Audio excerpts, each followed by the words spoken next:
Hey everybody, and welcome to Threat X3 Productions. I am Nick, and today we're going to be doing another It's Free, So Why the Hell Not? Or IFS WTHN is a show where we're taking the top 50 free-to-play games on the PlayStation Network, and we are giving them arbitrary scores and eventually ranking them from 1 to 50. So from the best to the worst. We're going to do it one game at a time, and we're just going to try to have as much fun as we can with this series. So please enjoy. On today's IFS WTHN, we're going to be talking about Warframe.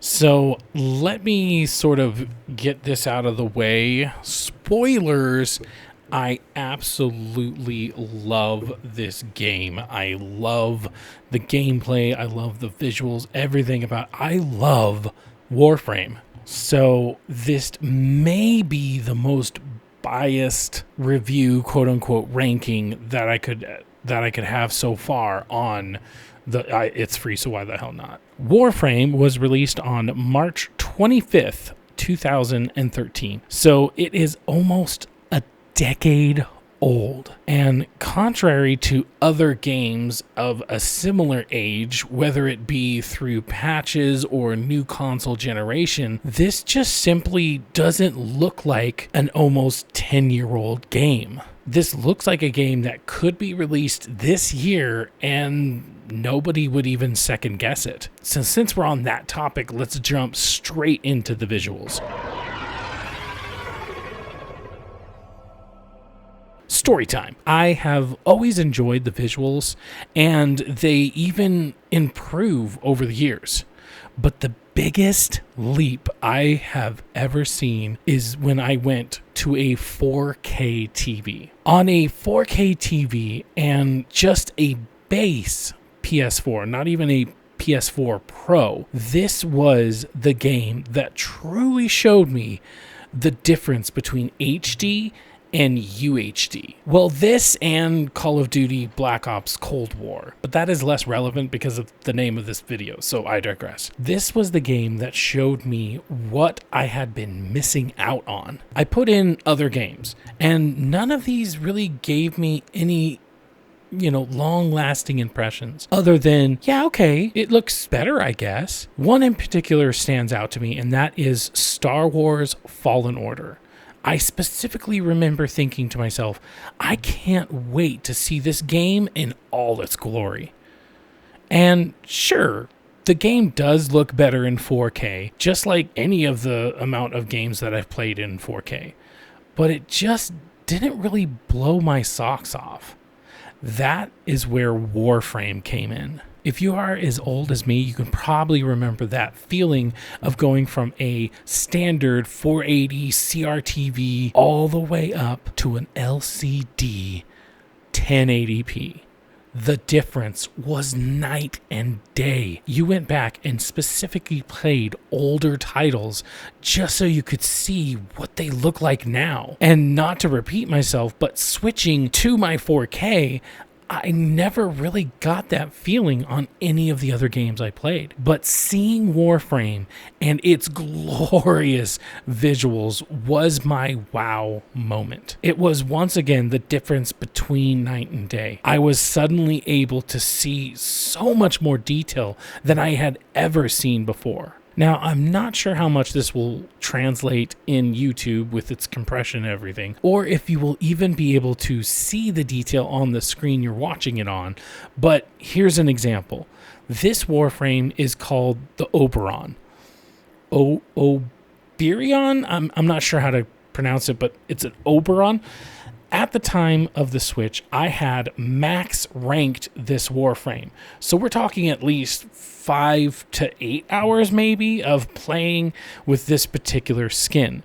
Booting up the game on 4K, suddenly the thing I had been staring out for hours and hours looked brand new. The best example I can give is the material. In 4K, there is enough detail for me to see that the material of what the suit is made out of has a texture to it. The texture is almost kind of like scales. Out of curiosity, I tried it on just a regular PlayStation 4 and a regular screen.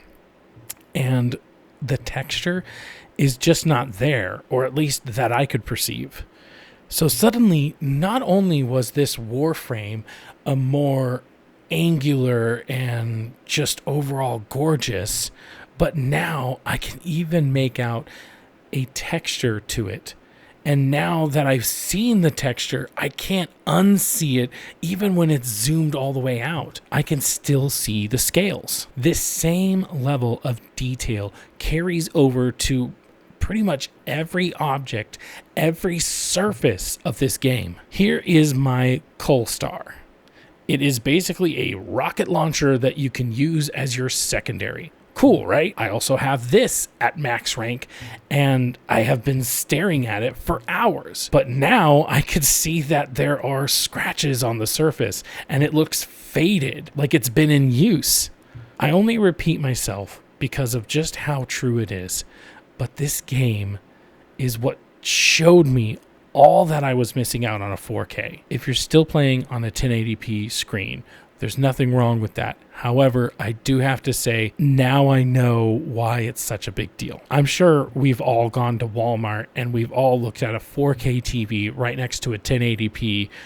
And, we're like, oh, I can kind of see this a little bit better. And it's different when it's a game that you've been playing for so long and you know it so intimately. But does good visuals make a good game? I would argue no, it doesn't absolutely make a game. After all, Battlefield 2042 is a gorgeous game at times. But look where that ended up.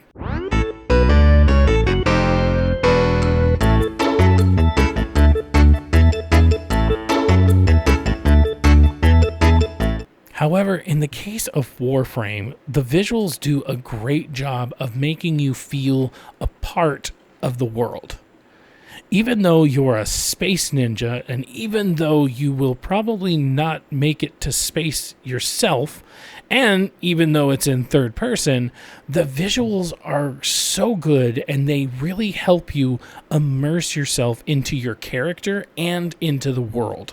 This may be a nearly decade-old game, but that does not show whatsoever. Instead, what shows is nearly a decade of people painstakingly working and crafting every minute of every day to detail to every object, every asset in this game. In other words, the years are showing, but in the best possible way, because they're using those years in the right way. So let's touch on warframes and weapons, the two main things that you'll spend the most time with. So warframes are the suits that you use to play the game. And man, do they come in a ridiculous amount of variety.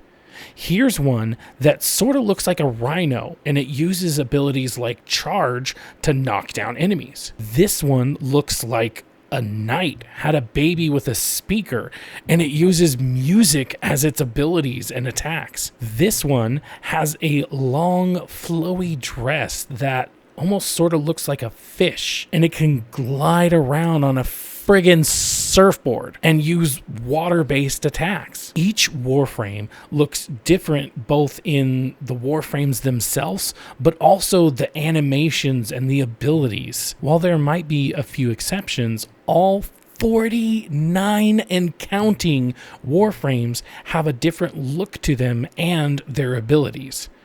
Sure, you might have a few with, the equivalent of a ground pound, but how they do it and the particles and everything that happens around them result in so many different ways. Visually speaking, it is considerably hard to believe that this game originally came out on the PlayStation 4.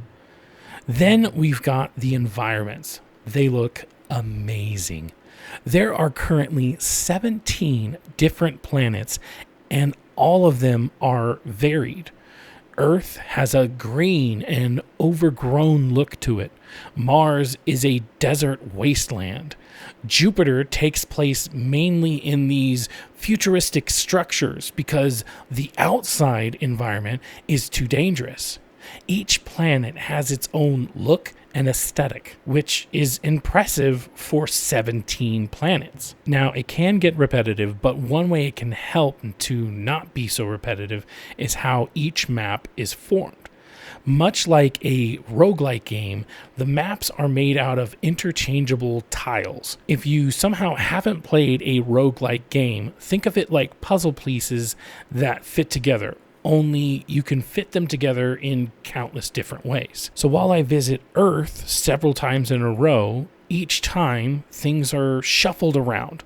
I'll still recognize certain rooms, but their position on the map will have shifted somewhere else. Along with that is the items and the chests and the loot will also shuffle all over the place. This really helps keep things fresh, and it's the best thing about a roguelike type of game. And especially if you're farming for a particular crafting material, at least the same mission over and over again won't result in running to the exact same layout every time. Honestly, I could go on and on and on and on. 3 hours later. And on about the visuals. So basically, I will boil it down to, for a game that is, once again, nearly a decade old and free to play, this game gets everything right in the visuals. Usually, I'll talk about the sound next. And don't get me wrong, it's not that the sound is bad or anything like that, but nothing really stands out for me. So I'm not really sure what I could add to the conversation. It's good, and it's even great in most parts. But other than good job, I'm not really sure what to say about this particular. So let's just move on. So let's switch to the gameplay, which is king. I've definitely said that before on even the last few IFSWTHN games, but this one couldn't be more true. You can use a combination of guns and melee weapons to take down your foes, and I've yet to come across a weapon that doesn't make you feel like a complete badass. You always feel in control. Aiming from one target to the next target is fluid. Melees give you so many options to truly feel like a ninja master. Bitch. And while it is that was weird. And while it is a blast to shoot and slash your enemies to death, the show stealer of the gameplay is the traversal mechanics. You have jump, double jump, slide, bullet jump, which is a jump right after a slide, glide, wall grapple, wall jump. It's so great combining these in so many different ways to not only get around the massive maps, but also stay on the move while you're killing is just a great feeling. If this game was just its shooting and melee, it would be a good game. But the addition of the traversal and the way you can just move around so seamlessly and fluidly like a dance, it makes you feel like a person straight out of the Matrix. And it's this aspect of the game with the combat that just makes this a step above pretty much any other third-person shooter out there. Even a full-price third-person shooter can only have a portion of what makes Warframe so awesome. Let's take Anthem for an example. I know it's not a great game overall to compare, but just go with me. The one thing that Anthem got so right was its traversal. Flying around or rocket running felt great, and the comparison to being a real-life Iron Man was definitely warranted. But as I'm sure everyone knows, that game didn't really turn out great in any of the other departments. So like I said, other third-person games, even full-price games, might come close to the traversal of Warframe, but it lacks in other areas. Nothing is quite like Warframe in the gameplay department. Then let's talk about the enemies. There are several different races. I'm not an expert, but you have the Grineer, the Corpus, the Infestation, the Orkin, the Sentient, and the Nommer. I'm sure I'm missing some. This is not a walkthrough, this is just a ranking. Each faction has a variety of enemies, all with their own attacks, behaviors, and even the equipment that you would normally see them with. This really helps keep the gameplay varied. In certain areas, you might only face lower level enemies, but then you go to another mission and you have more variety. This also keeps you on your toes when it comes to what you want to have selected as your weapons, because some enemies are damaged more by puncture, some by slash, and some by impact. Some are more susceptible to toxin, some are more susceptible to electricity, and so on. And since most weapons are only good at one thing at a time, and worse at the others, mean that you really have to diversify your builds, and you always have to be mindful of your equipment at all times. This really helps the gameplay feel more fluid, because instead of finding one weapon and then just mainlining that, you need to bring the right equipment for the job at hand. Sure, at some point you can have a weapon so leveled up that it doesn't matter what you're facing, but ideally you are creating builds for certain types of situations. I'll say something similar here that I did for the visuals, and that is that I could go on and on and on. Now don't start that again! About what makes the gameplay so much fun. But at this point, you're just going to have to take my word on it, because really, this just boils down to the game plays great. It feels polished. You always feel in control. And a little side note, this might not be something that matters to others, but it matters a lot to me. This game lets you keep playing even if there's an interruption in your connection. So, for an example, I could be playing on Call of Duty Zombies solo. So I'm playing by myself, but it still makes me go online for some reason.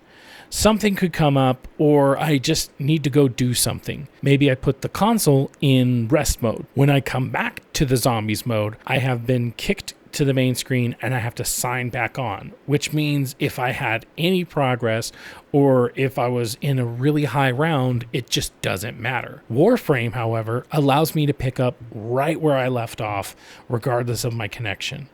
So let's say in the middle of a mission, like I said, I just have to go do something. So I put my console in rest mode. When I come back, I just keep playing. I will have to reestablish connection at some point if I want to, do something online related. But point is that I could just come back and keep playing. So even though this is sort of an MMO or at least a shared world at best, this is one of the very few games that can actually make you feel like you could play this single player. With this much awesomeness packed inside,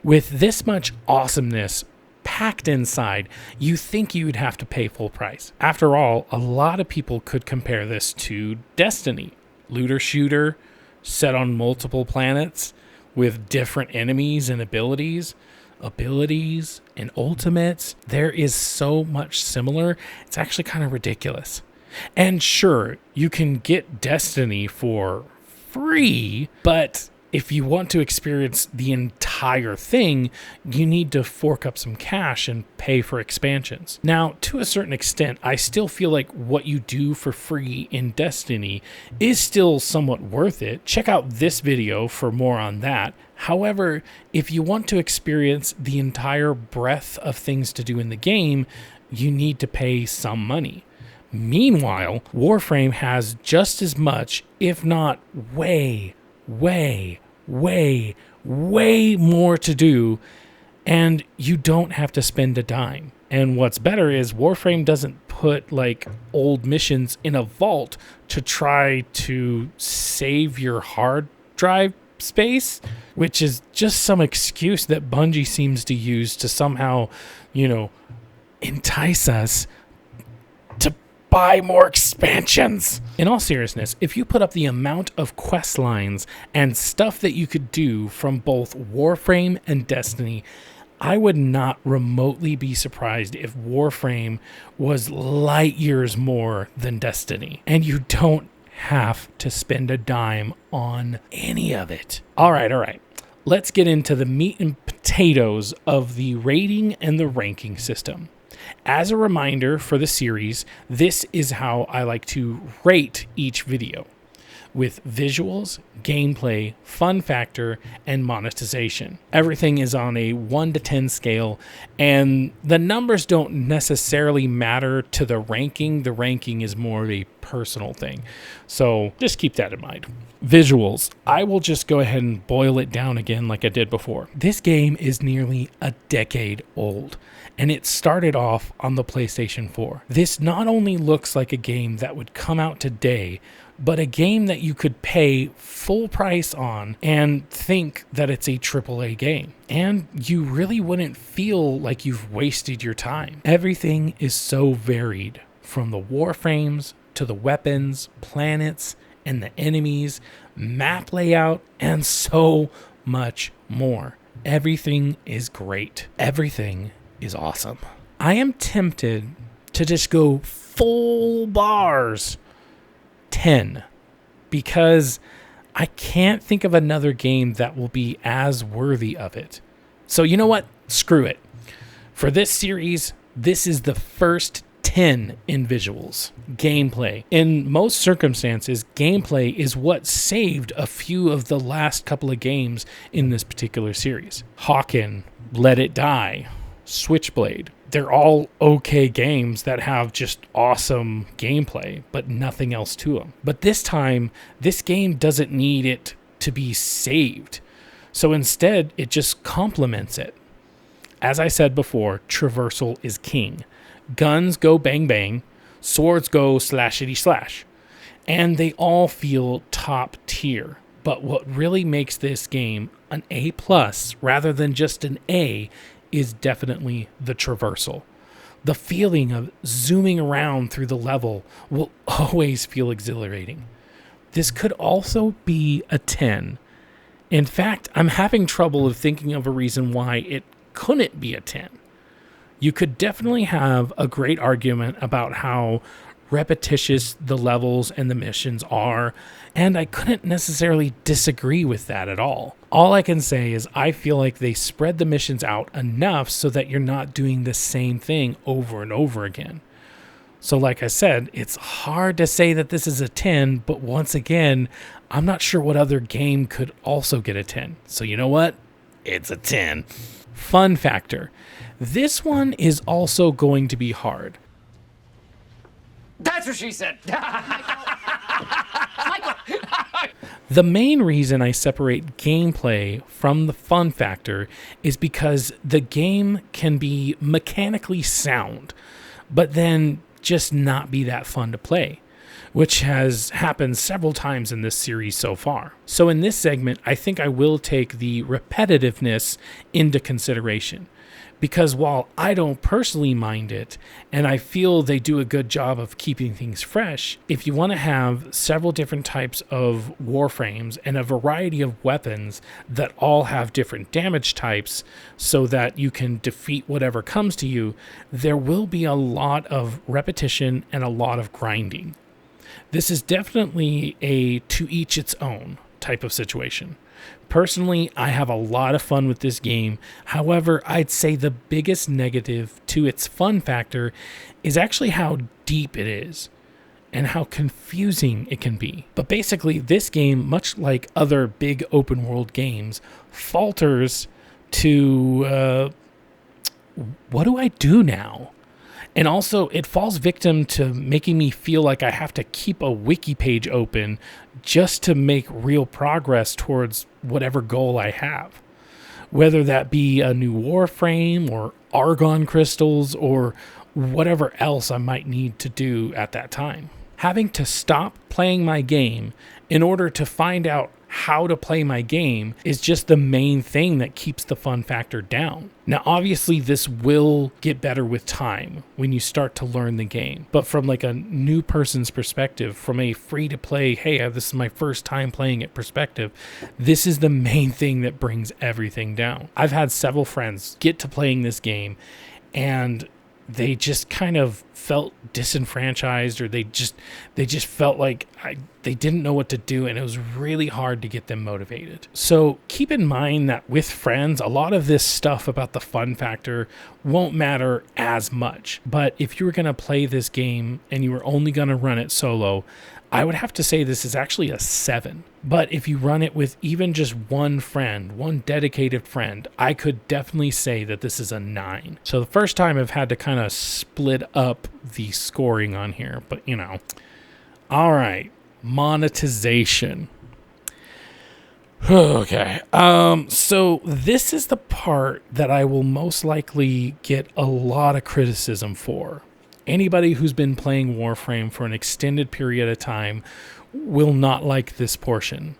In my personal opinion, any game that lets you buy something that will then affect the actual gameplay is pay to win. Yes, you could get pretty much everything in the game by grinding. Yes, there are frequent drops with dailies and even discounts. Yes, no one quite literally forces you at gunpoint to spend a dime, and you could play this entire game countless hours and not pay a single cent to Warframe. But you know what you could pay for?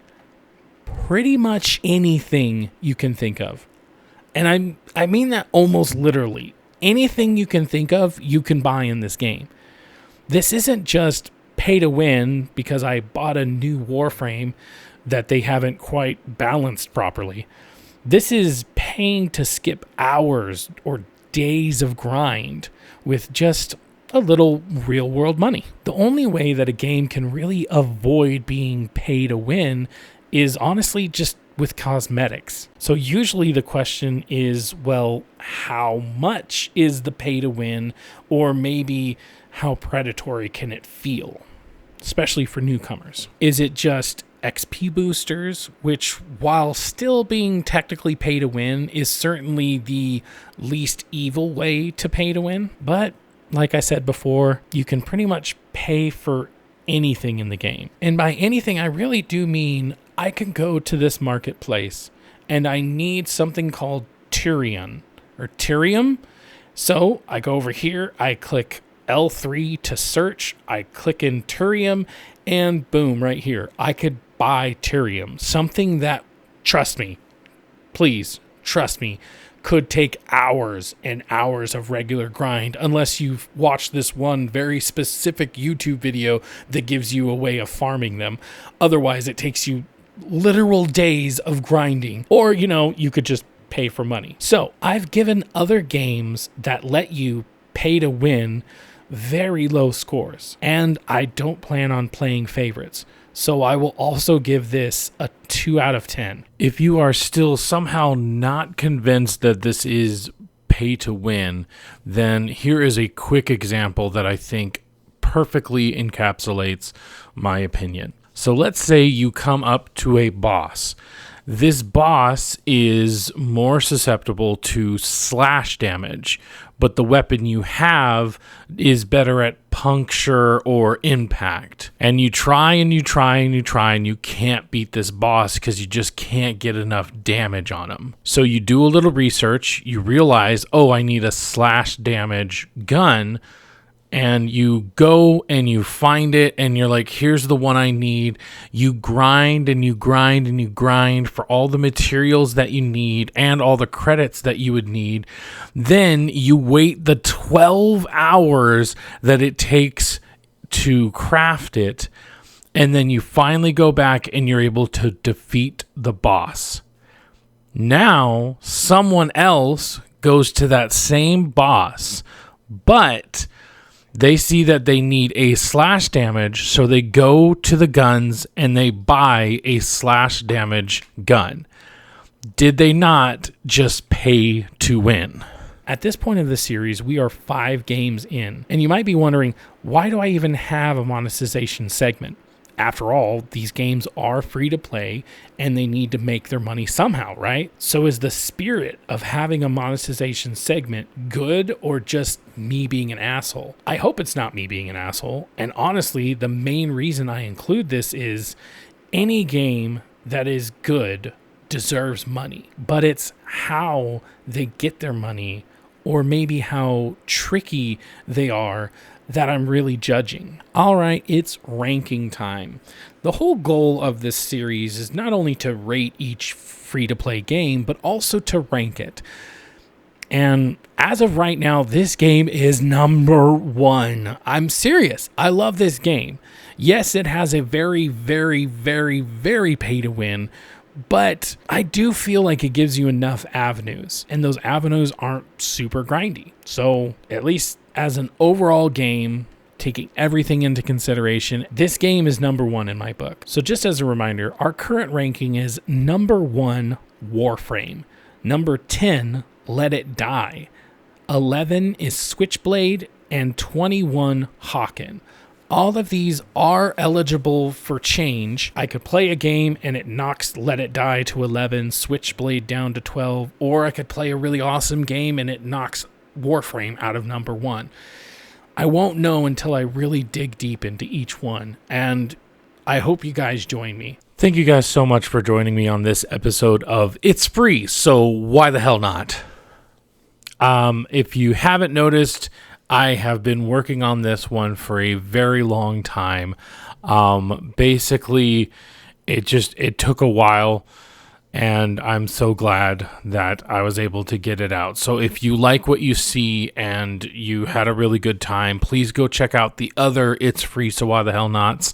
But also, keep subscribed here for more videos like this and video game analysis and just fun stuff. Okay, so I didn't really have an outro for this, or I did, but I've actually decided to change it. So, based on current events, which current events being Diablo Immortal coming out on the mobile and PC, I decided to change my next It's Free, so why the hell not? Originally, I had something where I do like a randomizer. Well, this time around, we're actually going to choose it, and it's going to be Path of Exiles. This is basically a free-to-play type of Diablo clone, you could call it. But I decided to do that instead of what I already had chosen, because kind of as a comparison to Diablo Immortal when it comes out. So thank you guys so much for joining us this time. Like, share, and subscribe. It means a lot to me when you do that. Comment. I love your guys' comments. I love the comments talking about the series and how you like it. I really appreciate it. So, we will see you on the next It's Free, so why the hell not? But check out all our other video game videos.